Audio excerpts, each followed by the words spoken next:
What's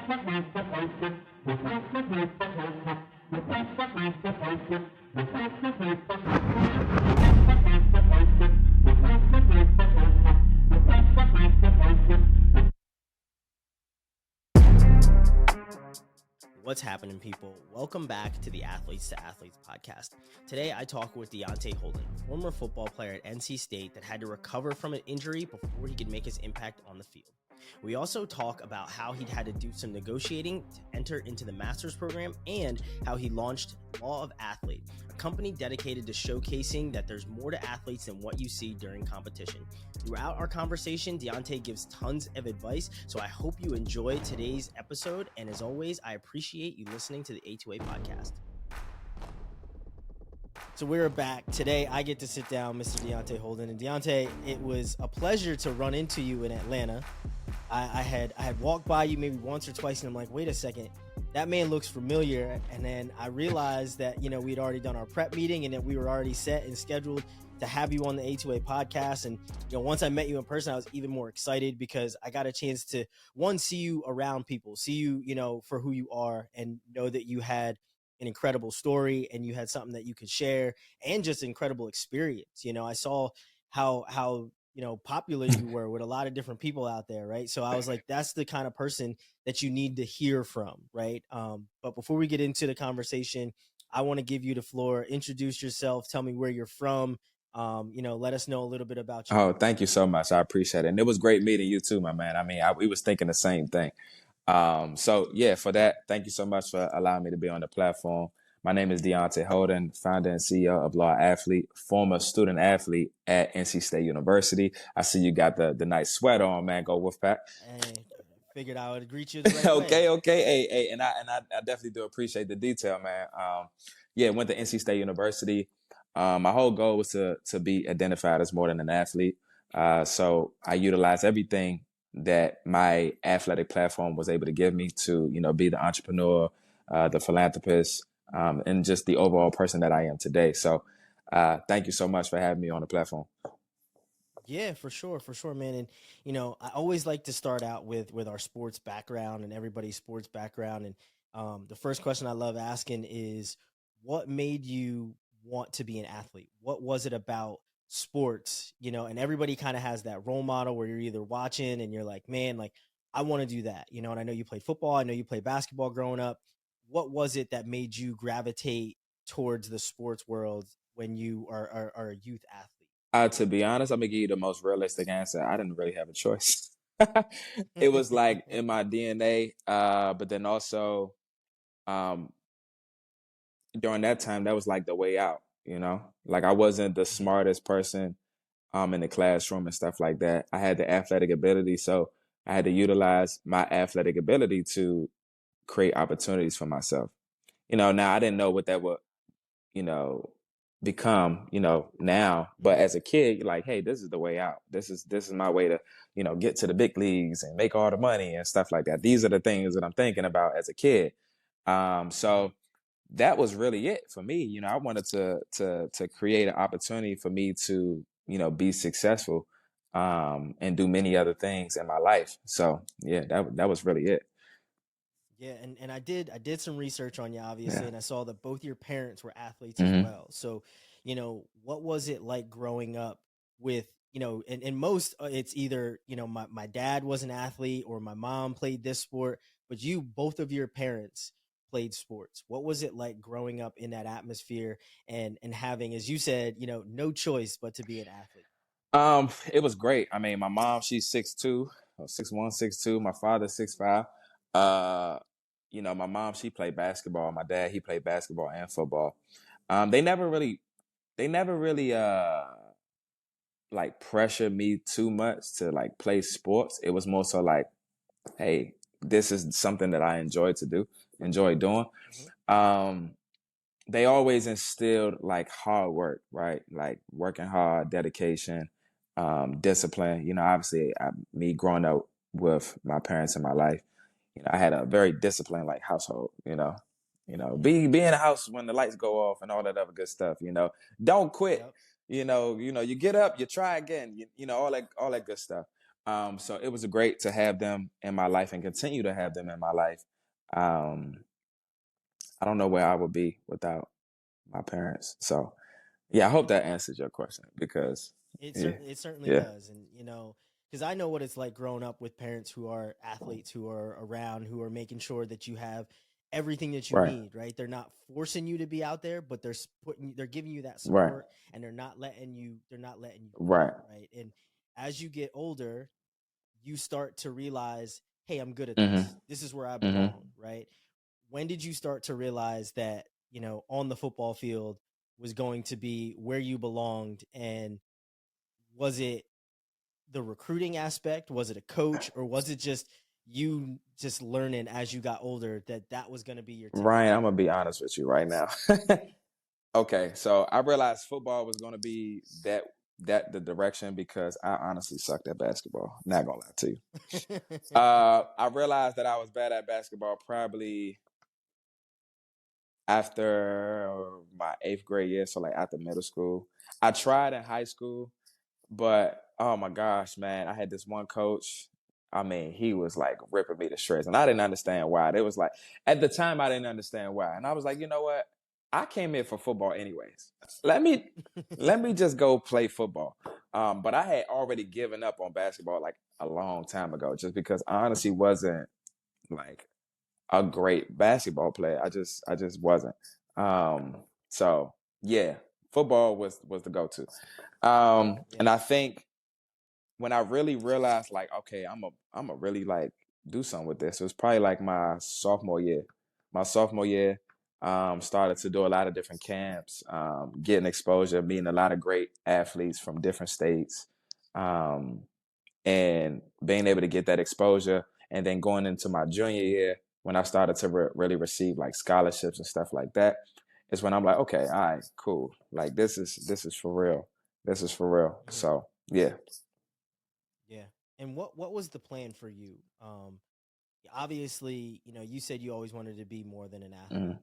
That was the plan, but you know, how did NC State get into the equation, and what other schools were out there that you were looking at?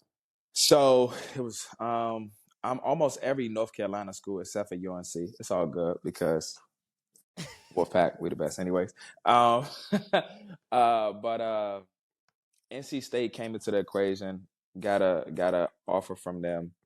um And crazy enough, I always knew that I wanted to get into like business, right? Mhm. So as a kid, I was writing down my goals, and that's one key right there. That's one key takeaway. Everything that you want to do, write it down. So I Mhm. was already writing things down that I wanted to do. I'm talking at like 9 years old. At the time, I wanted to be an architect, but I realized being an architect, you're gonna have to spend a lot of time in school, which I ended up doing anyways, right? I ended up getting a scholarship to the University of Cincinnati, which was at the time one of the top 10 schools for architecture, but I ended up not Mhm. going. But I was writing down all of the things that I wanted to do. I mean, business wise, personal, family goals, the whole nine. And when I got the scholarship to go to NC State, I went to NC State, and it was like something that was telling me like you're going to be going here. Like I had scholarships from almost every North Carolina school, University of Cincinnati, Toledo,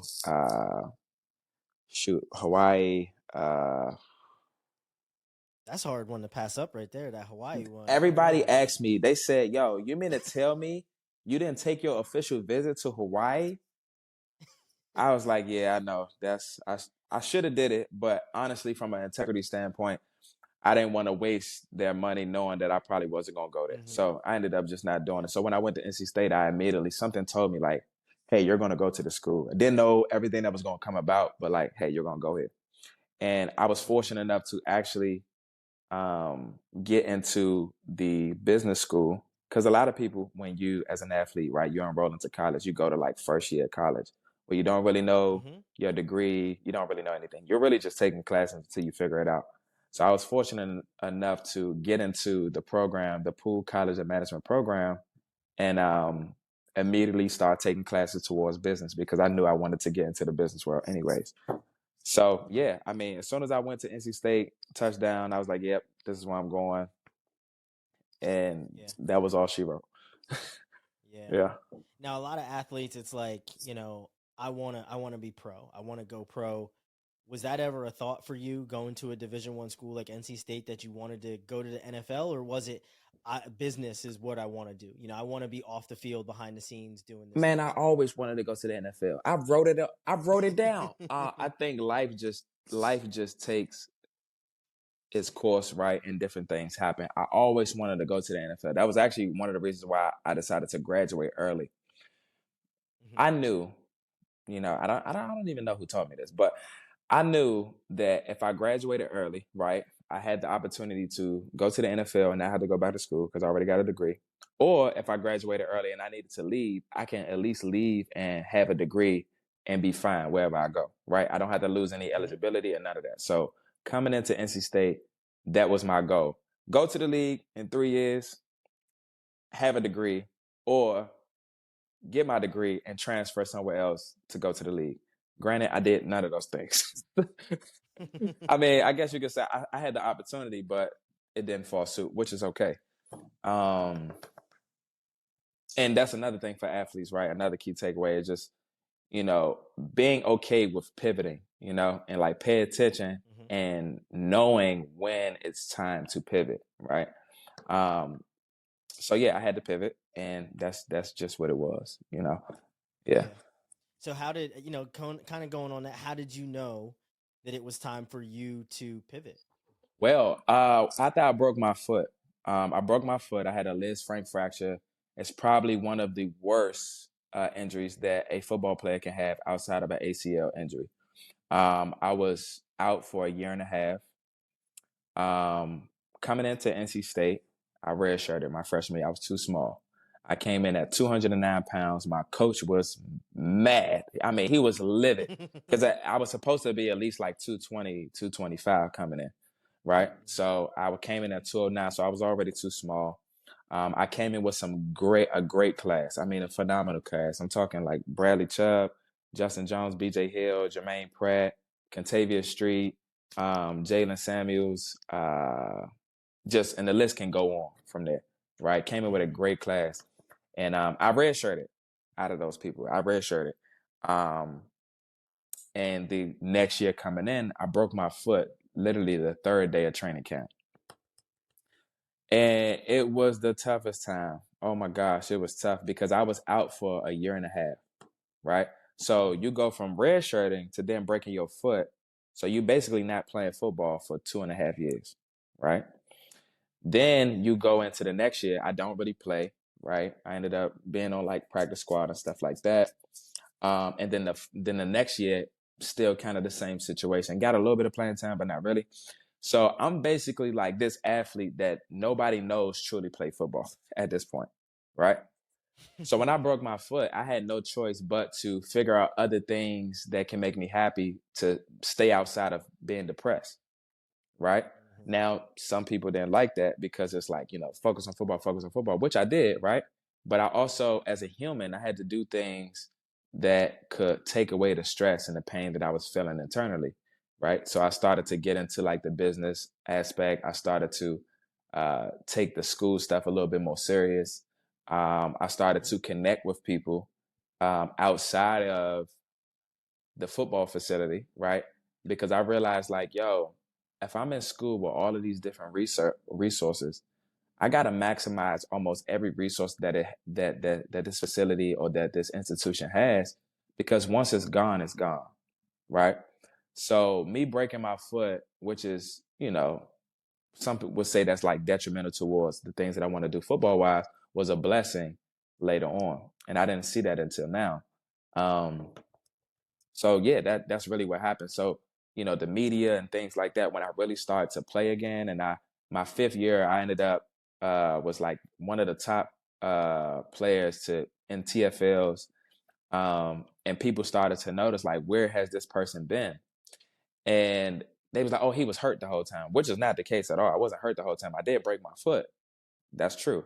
But the other 2 years, I just didn't play. And I had to understand my role as a player. Like, what could I do to be the best teammate, right? To help the team win. But then also, what could I do for myself to make sure I'm still successful when this thing is done?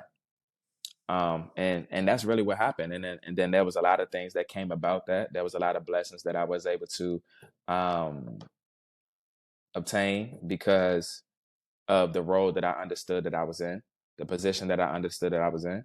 And yeah. Yeah. So you graduate hmm early, and what happens after graduation? What's the next step for you? Man, oh After man. So, okay. So I'm gonna teach somebody. I'm gonna teach y'all something right quick. This probably not the best way, but like, yeah. So I knew I wanted to graduate in 3 years, right? When I graduated, I knew I had another year. I had 2 more years of eligibility, but I also knew I had Mhm. a third year eligibility because I broke my foot. I was out. So I was eligible for a 6 year, right? So I graduated early. I found out about a program called the Global Luxury Management Program, where we were able to go to Paris and live in Paris and get a dual master's, right? And to be honest, I wasn't, even though my football career wasn't as what I wanted it to be, outside of my football career was great. So I wasn't really ready to leave NC State. I wasn't really ready. Like I was like, I'm not ready to Mhm. transfer. Like I don't really want to do that. And I started to weigh out the pros and cons, right? And this is what a lot of athletes should do, right? Literally weigh out the pros and cons. So for me, this is a real situation. I'm like, okay, I went to NC State for about 3 years. Redshirted my first year, broke my foot my second year. The third year I didn't play for real, right? So I don't have any film for real. So if I Mhm. transfer, I'm probably going to go to a D1 AA school or maybe a D2 Yeah. school because I don't have any film. Like who's going to take the shot on me? And coming in, I wasn't like this highly recruited athlete. I had a couple of scholarships, but I wasn't like this big highly recruited athlete. So 9 times out of 10, a school that's lower than NC State is going to take me. And I'm not really trying to go to a low school. Everything that I have outside Mhm. of football is pretty good. I just got to work my ass off and get on the field, right? So I Yeah. wasn't ready to leave. I ended up being able to have the opportunity to get into the grad program. I got into the grad program, but there was things that happened that didn't allow me to fully get into the grad program the way I would want to. So it was a 1 year dual master's program. And because it was a 1 year dual master's program, some of the classes was interfering with my football schedule, right? Mhm. So I had to basically negotiate. Right. This is where the business aspect came in. Actually, there's Mhm. another situation where I had to negotiate as well, and I'm gonna teach y'all that the athletes. I had to negotiate basically like, hey, look, I don't want to drop this program. The program didn't want me to drop the program. So I'm like, yo, there's something that we're gonna have to do because I'm not letting it go. This is me not knowing Mhm. that I actually had the power to say no, for real, for real. Like I had the power to come up with a solution versus just giving up and saying, I'm gonna drop the program and do a grad certificate. Like what is a grad Mhm. certificate? It's just a minor. It's like getting a minor in your undergrad program, right? So I was like, I can't Mhm. drop it. So I ended up having a conversation with the AD at the time. His name was Michael Lippitz. Thank you to him. Shout out to Michael Mhm. Lippitz. I thank you so much because without you and some other people, I probably wouldn't have done any of these things. So ended up negotiating with Michael Lippitz and saying, hey, look, I won't go to Paris next year. I will. Can we extend the program to 2 years instead of 1 year so I can not miss out on my football schedule? And they said it was a great idea. Um, but I talked to the program and I said, hey, look, I need you all to talk to them and say, look, in order for us to extend this program for Deonte, you all have to agree that you're going to pay for him to go to Paris, like the whole nine, because you want us to basically change our program for somebody. Okay, well, then you're going to have to change your program for him. They ended up agreeing Mhm. to it, right? They ended up saying, "Hey, look, we're going to pay for him to go to Paris, the whole nine, on his football scholarship." Once they said that, then I applied for my 6 year because now what they were thinking was this guy doesn't want to play football for real, right? He's been through hell and high waters. Uh, give him what he Yeah. wants. Just give him what he wants. And for me, I'm like, no, I do want to play football, but I'm also going to make sure that I am going to be okay beyond football. So they thought, with it being my 5th year, during that spring, I was going to be done playing football. I was going to graduate, never have to worry about me again. I applied for my 6th year. I ended up getting the extra year. And then that's what happened. So I ended up being able to go to Paris on full scholarship, come back, and still have another year to play football.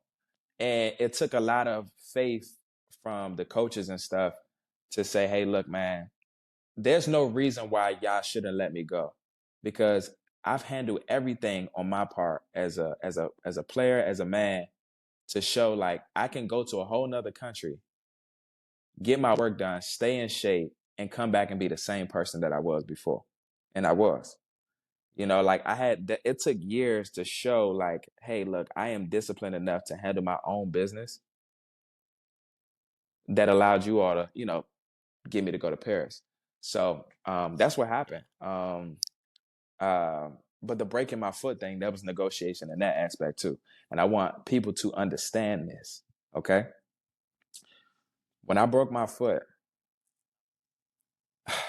I was put in a situation where I almost had to give up my scholarship. Like literally. The same people that told me, oh, like you're really progressing, like you're really doing great, was the same people that told me like, I don't think you're going to be able to play football ever again. I'm like, what? You was the same person that was rooting for me. Now you're telling me I can't play.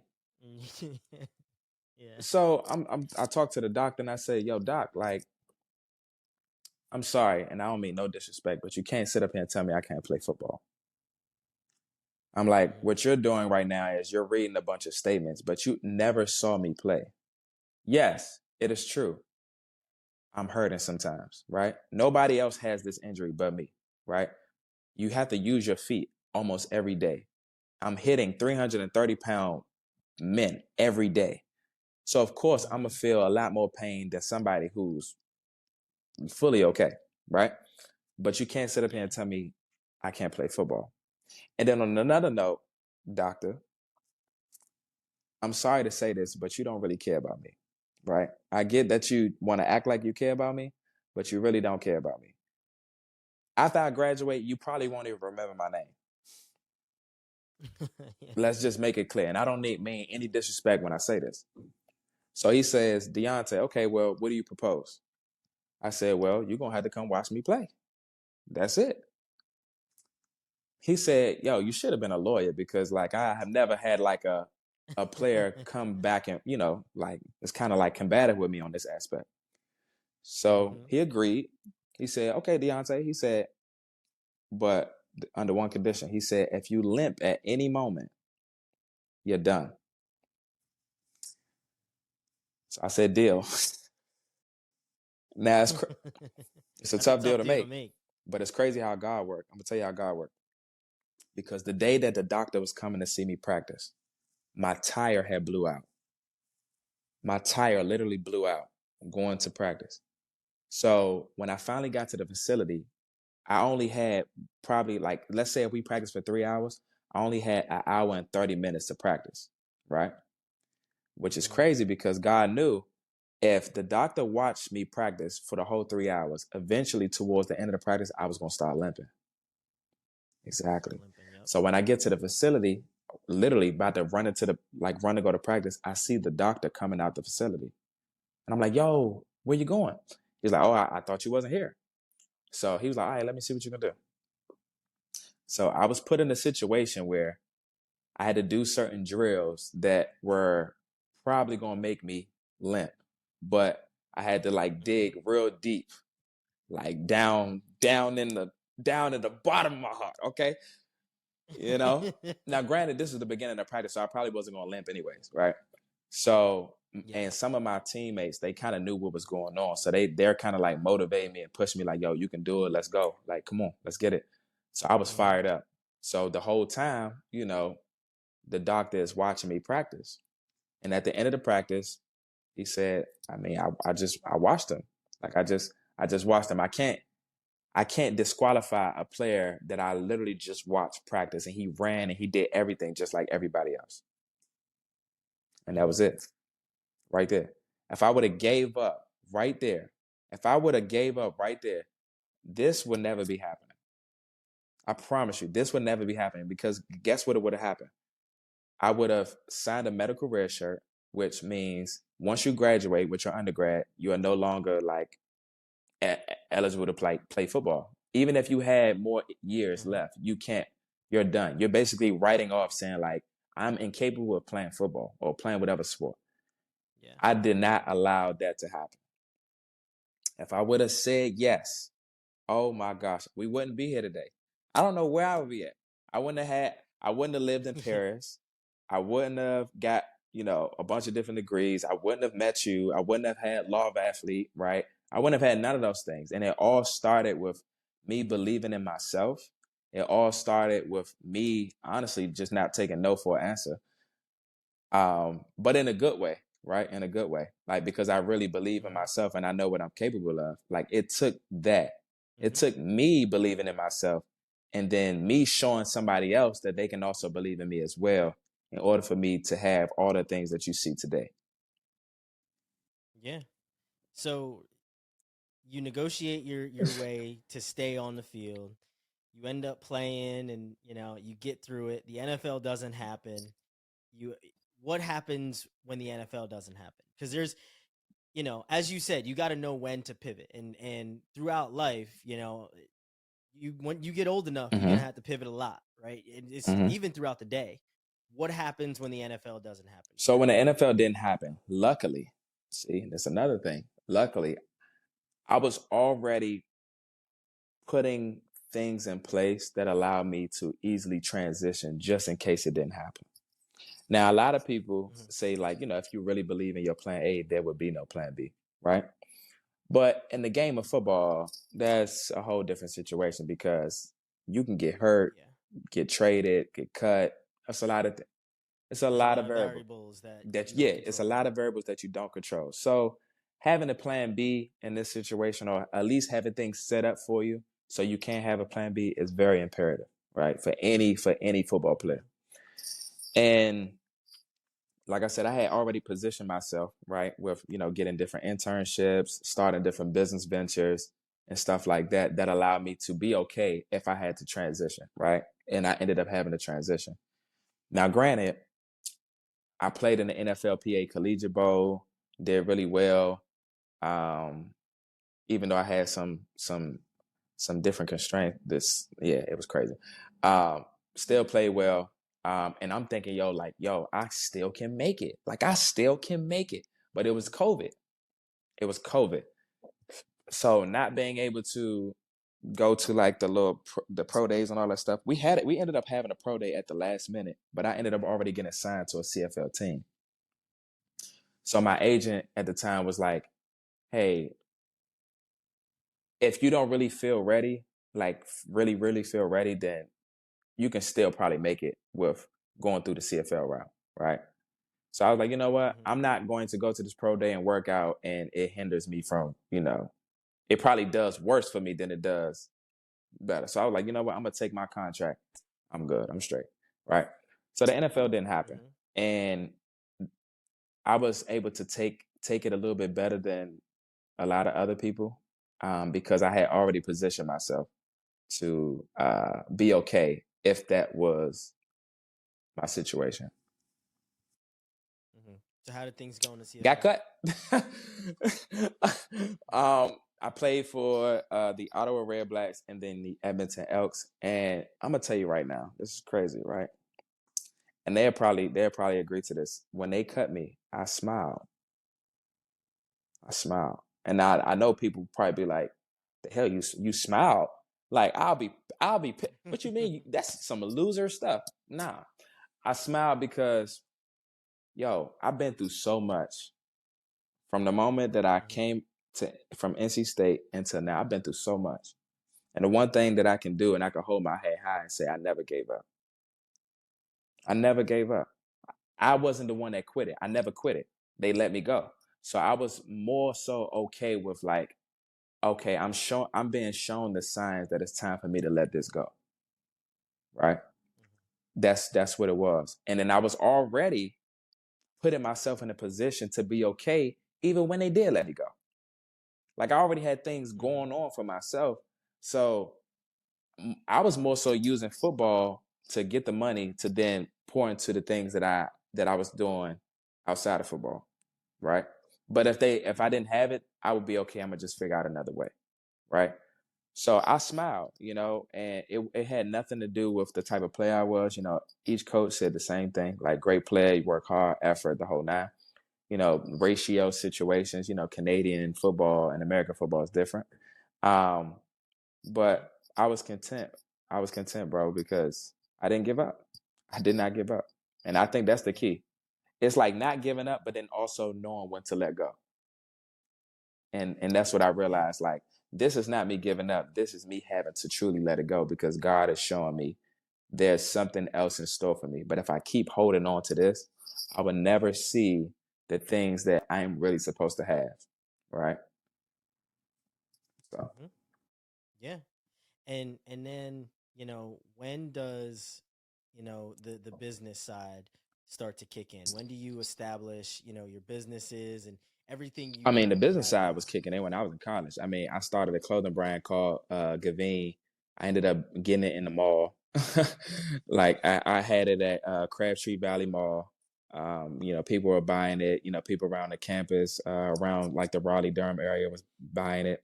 I ended up stopping it because I truly wasn't passionate about.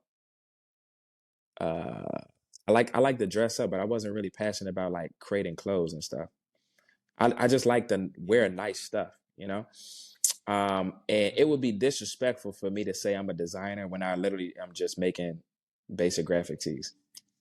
Like it's people like going to Paris, it's people that are literally in like the haute couture, like and they're like designers. They're literally designing every little thing that's on there. So for me to call myself a designer in comparison to them is like kind of disrespectful. So I was like, I know that I'm not truly passionate about this, so let me go ahead and go somewhere else. But I was able to accomplish a lot of different things, having that clothing brand, and it's still there, but just haven't been doing it for real.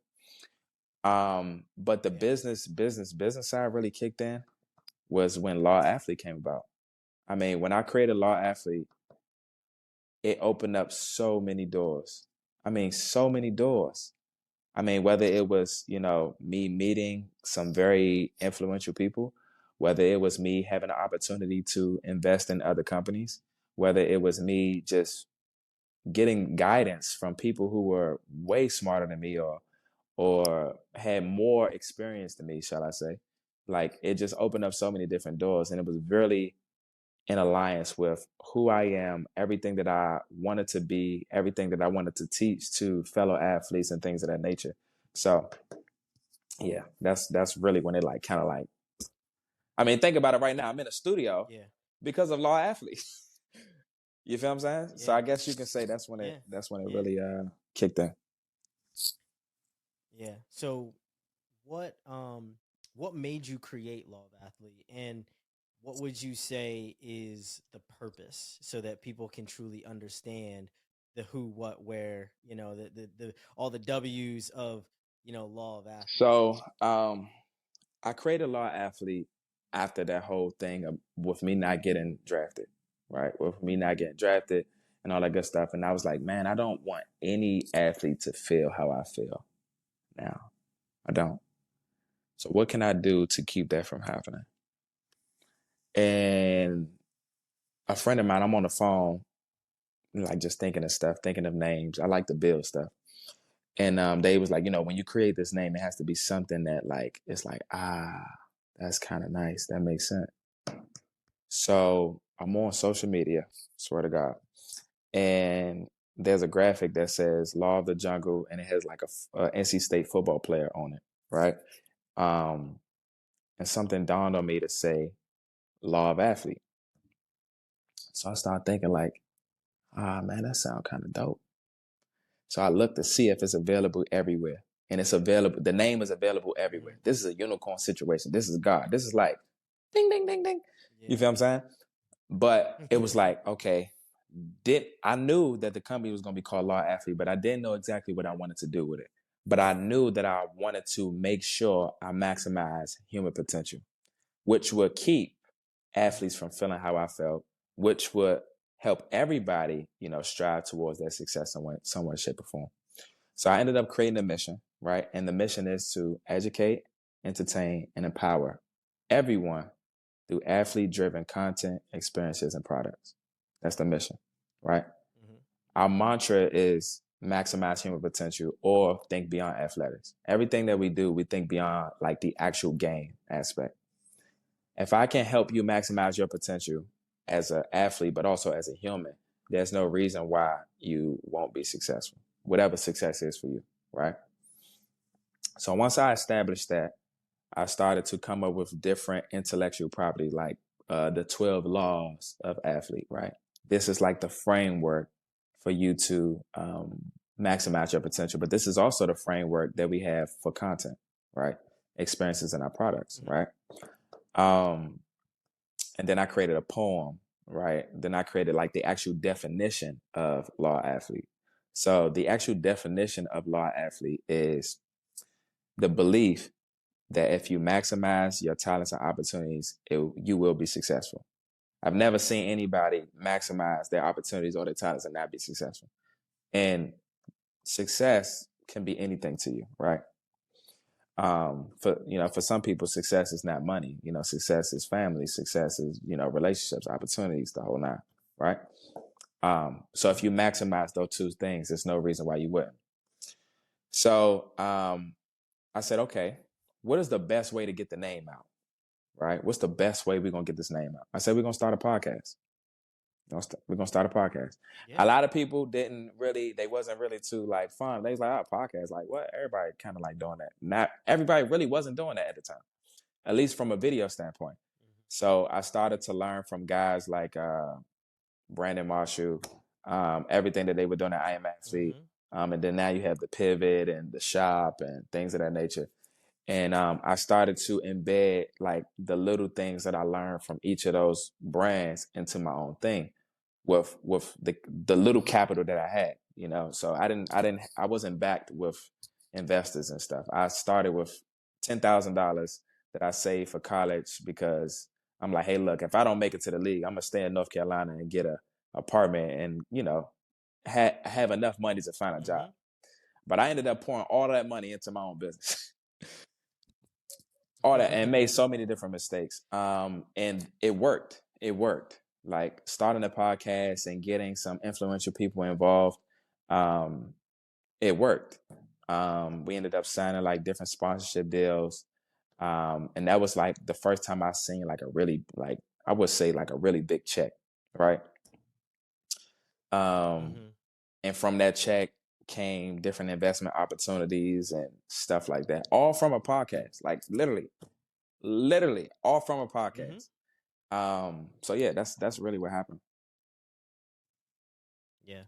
So from where it was to where it is, what's been one of the biggest things that you've learned just in the time you've had, your own business, specifically Law of Athlete? Man, I know, it's crazy. This is actually law number 1, which is pick the right team.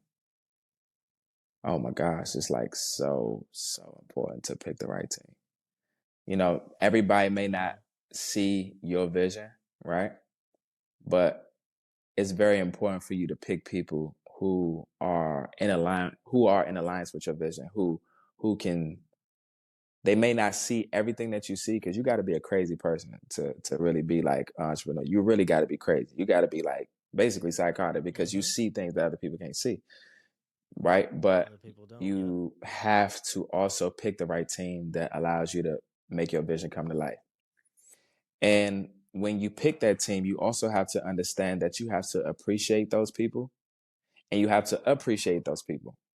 So same word, but different man, right? Like appreciate you from like a mental stand. Like I appreciate everything that you do, right? Like Ryan, right now, I appreciate the fact that you gave me the opportunity to be on this podcast, right? But then how can I appreciate you by giving you value, making you more valuable? Like, what resources can I provide for you? What opportunities can I provide for you that allows you to do more or to excel even more beyond, the podcast that we're doing right now, right? Mm-hmm. And I think that's a big reflection on like who you are as a person, as a leader, right? Because when people leave you, right? Because some people may not stay all the time, but when they leave you, they leave better than what they had, right? So always appreciate your people and appreciate your people. But in order for you to do that, Mm-hmm. you got to pick the right team. So, Yeah. So now we're at the point where, and I told you about this. This mhm. is called 5 questions. So the first question I have for you is, what's a game you'll never forget I playing? think the Notre Dame versus, well, obviously when we played Notre Dame at home, it was a hurricane, and it was on my birthday too.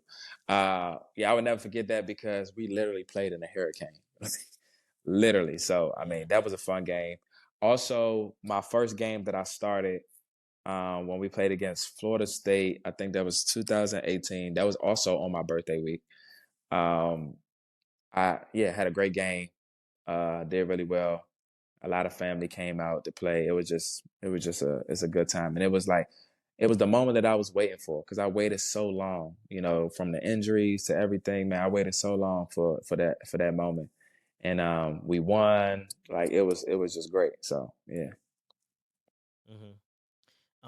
When you established your business, what was that first business goal that you checked off that list that let you know that you were doing the right thing? Well, when I started the podcast, I was like, I want to get like a big guest.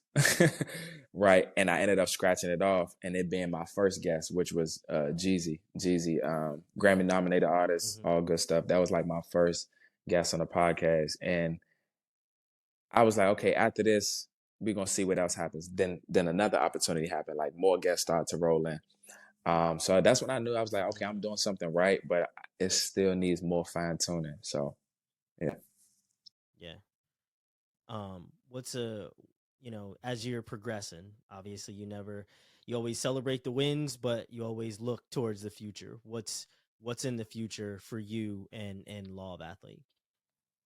What's a Well, I goal will that you say guys this: have? we're going to be producing, eventually, we're going to be producing, other podcasts, TV shows, movies.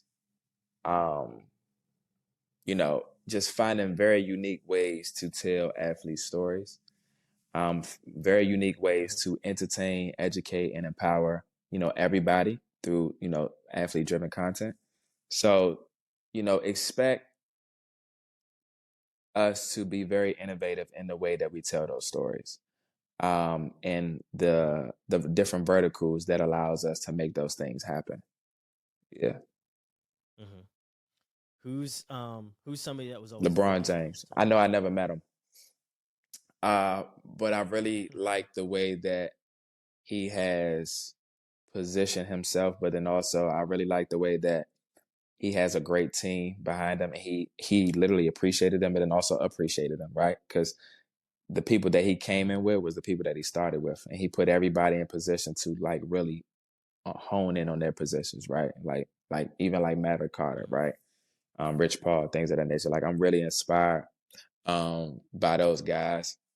And just looking at them and see how like they structure their businesses and see how like they push things forward is something that motivates me every day. I know I'm not an athlete anymore, but Mm-hmm. I maximize my platform as much as I could to have what I have. And that's something that LeBron James is currently doing, even still, being able to be in the league for so long, maximizing his platform as an athlete and still empowering people around him, but then also seeing like, hey, look, there's other things that I can do with this platform that I have. He's in movies, started a school. He's probably one of the richest athletes that's actively playing. He is the richest athlete that's actively playing in basketball. So Mm-hmm. that's that's an inspiration within itself. So, being watching those guys is definitely Yeah. inspiration. Mm-hmm. Now, my final question is the same question everyone gets: is a piece of advice, something that you've learned, whether it be from a coach or through your own experiences, or something you've heard that just truly resonated with you, that has inspired you throughout your entire career, or maybe it's something you heard today, right? That has changed something you did today, right? What's a piece of advice that you would I leave? know, I know that this sounds cliche, and the people probably hear this 100 times, right? They hear it 100 times, especially in sports. It's really like trust the process, but embrace it. Like embrace everything that Mm-hmm. comes with this. Like because yo, in this pursuit to gaining the things that I would like to gain in business, personal, there's a lot of like downs, right? But you gotta appreciate that because that's truly what a blessing is, right? Like your blessings are truly where like things are going wrong. People, you learn a lot more Mm-hmm. when things go wrong, right? Because now you know what not to do, Yeah. right? Um, Mm-hmm. so truly embrace that. Even when we look at it from an athletic standpoint, right? Playing football, right? Let's just talk playing football. We had way more practices than the actual game, right? So we had to really like dig deep, practice really hard so the game could be easy. But we had to understand that the game was very much so short lived, right? So embrace the process of, the fine details in practice so things can be easy in the game. But just know that once the game is over, you got another game that you got to prepare for, right? So I realized that those short, like those accolades and stuff like that is very much so short lived, but the process is always going to be, the same. So you might as well embrace it. Mm-hmm. Um, I mean, it's a couple. Don't Yeah. two more things. Be careful how you treat the little people because you was once little yourself. Be careful how you do Mm-hmm. that because relationships in this world is everything. There's only two things that mean anything in this world, and that's relationships and experiences, right? With the right relationships, you will never be out of a job. You'll never not have a place to stay, and you'll never not have food in your mouth, right? And experiences is things that you will remember forever, things that you can take with even when you die. So be careful how you treat the little people because you was once little yourself, right? Things can turn really quick. Um, and don't be too big to do the little things. Like don't be too big that you can't do the little things anymore, because those little things will help Mm-hmm. is the thing that helps you be big. So that's it. That's really all I yeah. Oh, one more thing. A foundation. The deeper your foundation is, the better you can grow your empire. The taller you can grow your empire. If Mm-hmm. you have a small foundation, your building can only be but so big. The deeper rooted your foundation is, the taller your building can be. You can always tell how big a building is going to be when you look at the foundation, right? So in life, with relationships, with business, make sure your foundation is solid as it can be. Because the more solid it is, the more you can build it up, the more opportunity you have to keep it growing and eventually have this big empire or castle, whatever you want to call it. Um, that's very Mm-hmm. important. And if people can understand those things, I think that they would be fine. And everything else, people will learn on the way. Right? My process is going to be different than your Yeah. process, so it's going to be certain things that you may learn that I'm not going to learn. But the things that I'm telling you is definitely something that everybody is going to learn. Mm-hmm. That's for sure. You Yeah. leaving us with some gems, man. That's how you finish things off. Is you always leave us with some gems, right? Um, but to completely put a bow in the conversation, I want you to kind of let the audience know how they can find you on social media, where the websites are at, what they need to Google to get to you. And that's how I want to kind of finish everything off. So the floor is yours, Mr. Deonte Holden. Let us know Um. where we can find you at. Instagram, Huncho Holden. I think everything is Huncho Holden. Instagram, Twitter, Facebook, Huncho Holden. Website is Deonte Holden. Every platform is Law of Athlete. So, Instagram, Twitter, Pinterest, Facebook, TikTok, all that good stuff is all Law Athlete. So feel free. to reach out to me if you have any questions, if you need any more uplift or advice. I'm more than happy to help when I can. So thank you. Deonte, this was a great conversation. I really appreciate you coming on here, dropping some gems, sharing your story and your insight. Like I said, it was awesome to meet you in Atlanta. Once I finally realized that it was actually you that I was seeing walking through the arena. So like I said, I really appreciate it. It's been an awesome conversation. Hopefully we stay in touch. Hopefully we can do some more business and things like that together. Cause I think, you're definitely a wealth of knowledge and somebody that needs to be tapped into from my standpoint. So hopefully we can stay in contact, but man, I appreciate you coming. Most definitely, man. Thank you so much. I appreciate it. Thank you for listening to another episode of the Athletes to Athletes podcast. I hope you enjoyed today's conversation. To engage with everything the A2A platform has to offer, go to the App Store and search Athletes to Athletes to download our new app. You can check out our educational material, and you'll ensure that you don't miss when a new episode of the A2A podcast drops. Again, thank you for listening. We'll see you again next time.